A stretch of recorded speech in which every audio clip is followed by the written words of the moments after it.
going to start off with doing a little bit of breathing and a little bit of warm-up.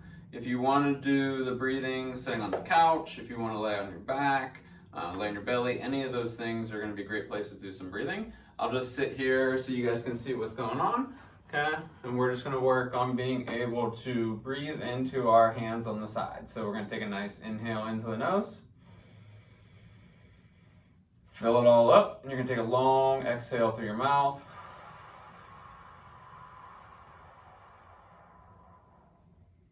You're going to hold and pause, take another inhale.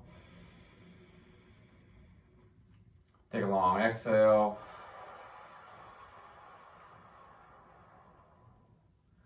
So we're going to shoot for 5 or 6 breaths with that silent inhale through the nose. I wanted to make it so you could hear it. So in through the nose, exhale through the mouth. You want to try to exhale for twice as long as you inhale.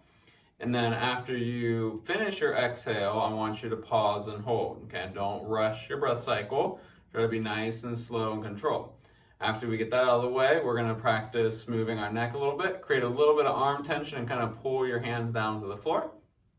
And then we're going to roll the neck around. Just nice, easy circles, chin to chest, chin to collarbone, rotate over, eyes up, over the other side, back to the center. You can switch directions 3 or 4 times, but keep the shoulders away from the ears. Make sure you're not shrugging up, and don't go into any painful areas with your neck. Just make comfortable circles through there. Then we're going to switch to the shoulder circle. So neck is going to go 3 to 5 times each way. Shoulders are going to go in big circles. We'll hit 3 to 5 each way, so you can switch and hit back the other direction. Once you get that, get the shoulders moving, we're going to move the spine. So you can give yourself a little bit of a bear hug. You're going to bring your chin towards your chest. You're going to roll your spine down, over to the side, straight to the side, look over.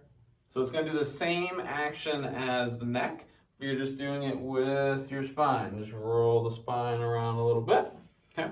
And then we're going to work on making sure we move left and right. So we can take the hands, get a nice turn. You're going to inhale, exhale, and work on getting a nice exhale and try to turn a little bit more with each exhale. And you're going to switch to the other side. So you're going to turn, you're going to breathe,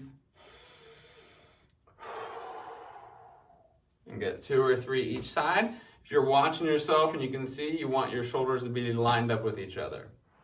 Once you get those, we're going to move into a little bit of hips. So hold something for a little support. You're going to trace your shin up with your heel.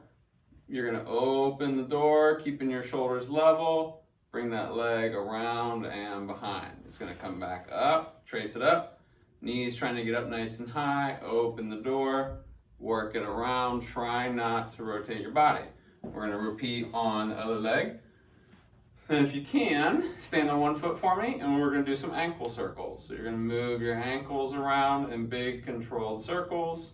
Hit the other direction. Loosen those puppies up. If you got a ball at home, massage your feet a little bit too in there. So loosen those feet up, massage your feet.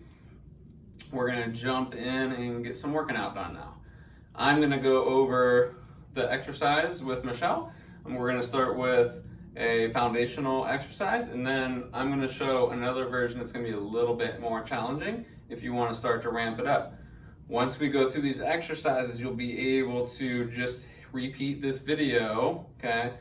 Go 4 or 5 times through the exercises so you get a quick full body workout in. And then we'll be able to breathe and relax for a few minutes after that to get your workout done. So we're going to start off going over our lunges, okay?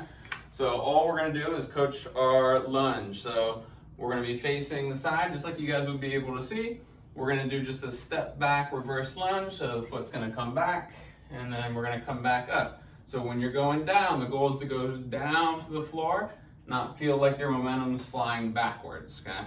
So it's going down, softly touch the floor. If you need support, touch the back of your couch, touch a hold of something, okay? Once you get some reps done, as you feel like you're getting 6 or 8, switch to the other leg, and we're gonna get 6 or 8 in the other leg.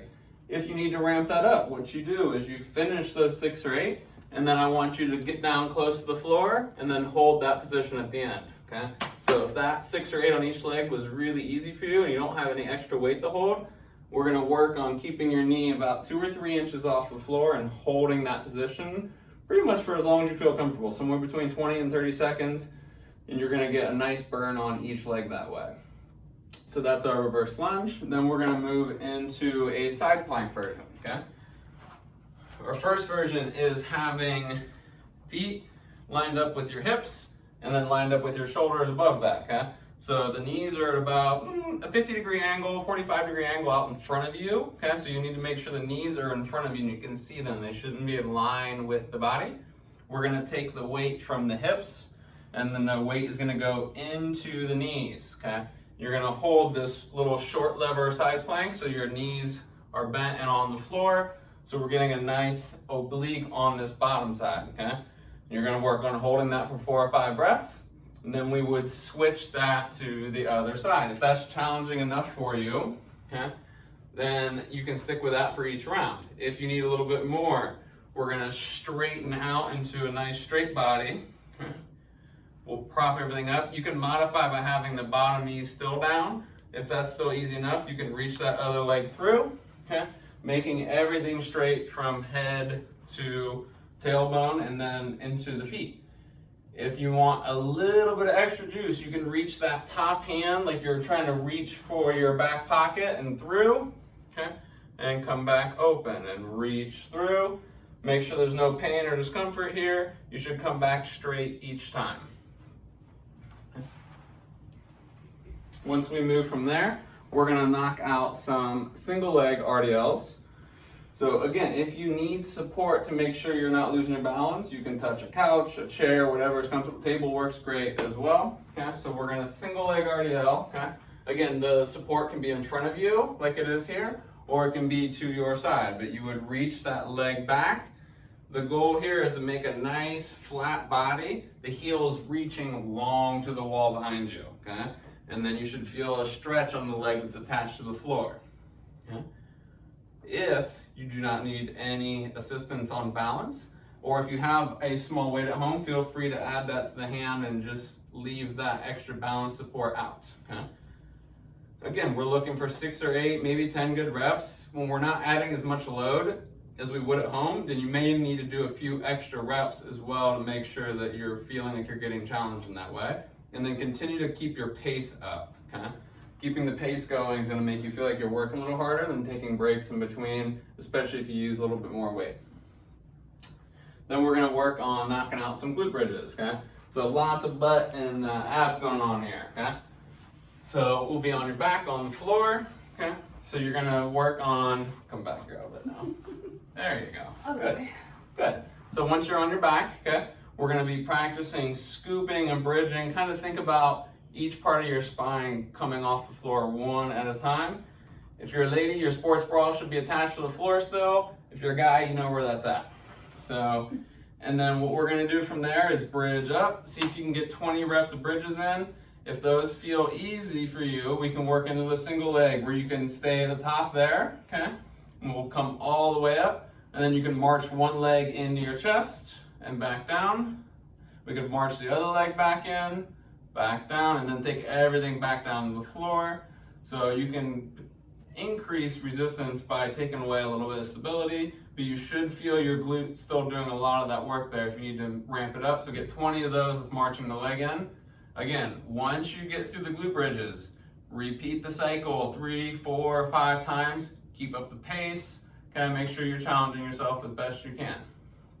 When you're done, it's best especially to spend a little bit of time calming down. There's some really good online apps. You could use Brain FM. You could use like Insight Timer. Insight Timer is free.